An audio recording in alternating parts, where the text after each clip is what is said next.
Salve, salve pessoal, ligado no canal do Esquema Tático, bem-vindos a mais um vídeo do canal. E hoje falando de novo de Paulistão Série A2. A gente chegou a fazer um vídeo no início, na retomada do campeonato, faz aí acho que umas 3 semanas já. E a gente falou naquela época a respeito de como as equipes estavam voltando para o campeonato, qual era a previsão de cada uma das equipes. E agora, passadas essas 3 primeiras rodadas, nessas 3 últimas rodadas, aliás, já temos a definição de quem vai cair e quem vai para a próxima fase. A gente vai falar um pouquinho disso no vídeo de hoje. Antes de começar, já convido você a se inscrever no canal, deixar o seu like ou o seu dislike, deixar os comentários, o que você achou, o que você deixou de achar, para a gente também usar isso de base para os nossos próximos vídeos. Bem, para quem ainda não viu o primeiro vídeo, né, que a gente explica como funciona a A2, são 16 times na primeira fase, todos contra todos, 15 rodadas, os 8 primeiros passam e os 2 últimos são rebaixados. No caso, os 2 últimos rebaixados é o Votuporanguense e a Penapolense, né? A Penapolense que chegou a revelar o Reinaldo, fez algumas campanhas interessantes na A1 alguns anos atrás, vai para a Série A3 esse ano, e a Votuporanguense vai acompanhar o Penapolense esse ano. Teve uma disputa bem interessante dessas 2 equipes com o RB Brasil, para ver quem ia cair.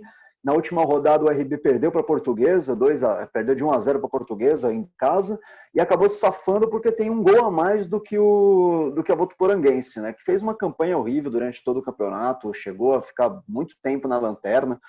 Me surpreendeu muito ela não ficar na lanterna, inclusive, e mais ainda ela ser rebaixada só por causa de um gol. São as surpresas do futebol, né? Mas falando um pouco mais a sério a respeito da Votuporanguense, foi um time que em 2018 chegou fazendo campanhas interessantes, foi campeão da Copa Paulista, então me surpreendeu um pouquinho, apesar do ano passado já não ter sido um ano tão bom para essa equipe, mas me surpreendeu porque eu esperava um pouco mais da Votuporanguense nessa temporada. Bem, felizmente ou infelizmente, o time está na terceira agora, vai ter que disputar para voltar para a A2 em 2022, né? E agora falando um pouco dos times que se classificaram.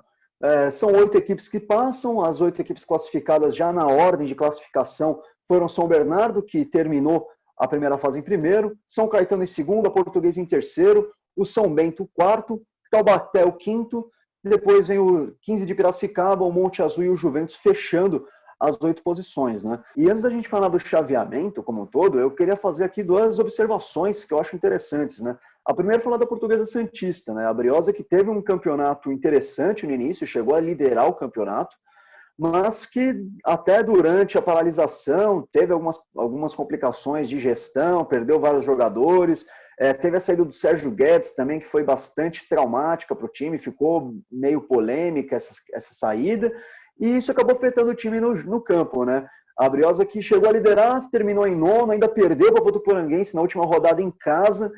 Então mostra que o time sofreu muito durante essa paralisação, não conseguiu voltar na mesma rotação de antes e paga o preço hoje ficando fora dos 8 primeiros, que era um time que para mim tinha condições até de beliscar uma semifinal, não sei se chegar ao acesso, mas que acho que com certeza tinha condição de chegar a uma semifinal. E o outro disclaimer que eu gostaria de fazer, né, outro destaque que eu queria dar aqui, é o São Bento. São Bento que chegou a estar na zona de rebaixamento para A3 no início da temporada, não vinha fazendo jogos bons no início e conseguiu recuperar isso, embalou na mesma época que a Portuguesa, inclusive, e as 2 equipes fizeram boas campanhas desde então, tanto São Bento quanto a Portuguesa conseguiram campanhas muito interessantes, e se classificando na parte de cima dos 8 primeiros, né, entre os 4 primeiros no G4, que são quem vão decidir os jogos das quartas de final em casa, né. E agora vamos falar um pouco do chaveamento dos jogos, né, chaveamento das quartas, né. Hoje pela manhã a Federação Paulista se reuniu, já dando as datas, os horários, os locais de cada um dos jogos.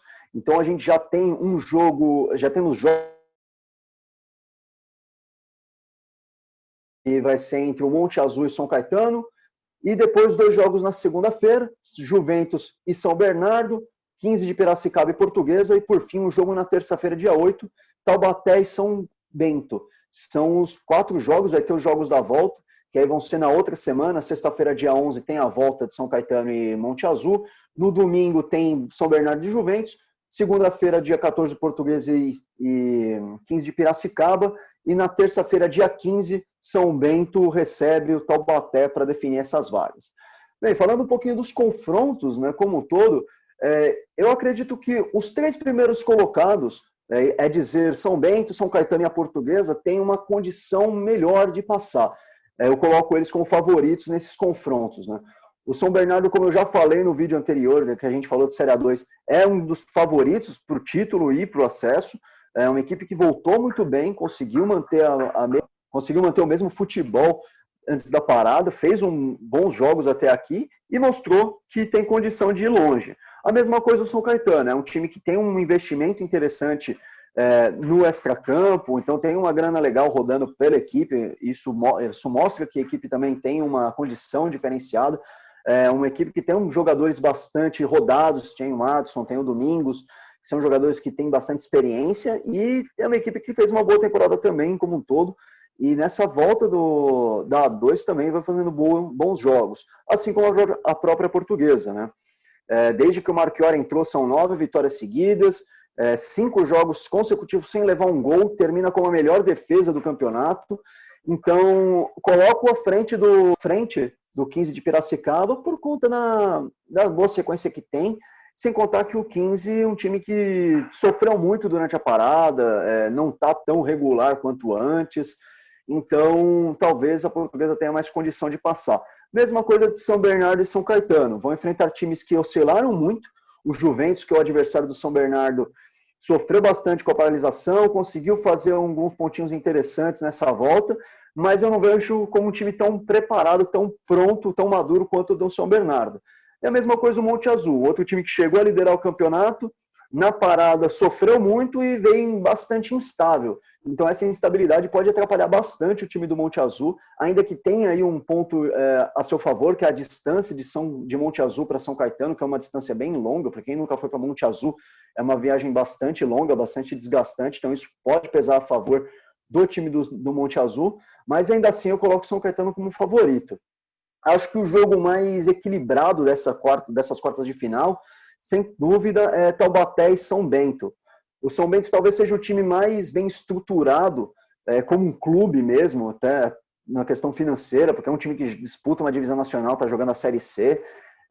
Acho que é um time que tem condição, sim, de passar, mas vai enfrentar uma equipe muito complicada, que é o próprio Taubaté, que foi o primeiro time a se classificar para essa próxima fase, e também é uma equipe que conseguiu jogar muito bem durante toda a temporada, incluindo o pós-paralisação.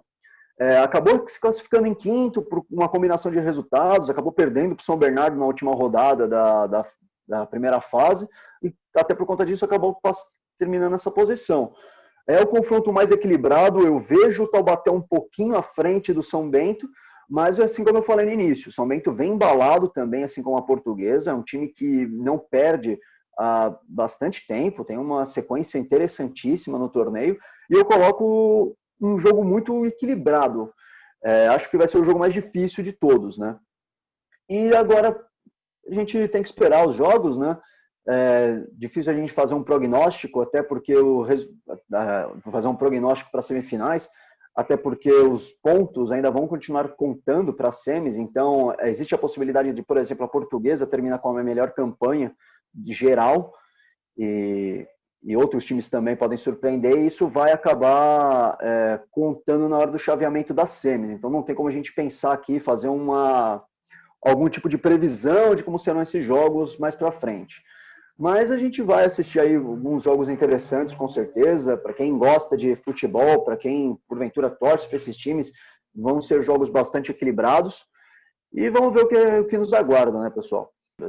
Caso você tenha gostado do vídeo, já volto a falar para você deixar o seu like aqui, se inscreve no canal e compartilha esse vídeo aí com todo mundo. Caso você tenha um colega teu que torce para o Juventus, torce para o São Bernardo, São Caetano, manda para ele também, vê se ele concorda com o que a gente está falando aqui, ou vê se ele acha que a gente está falando um monte de besteira. E de repente é legal a gente ter essa discussão também. Então, no mais, muito obrigado a todos, até o próximo vídeo. Até mais, tchau, tchau.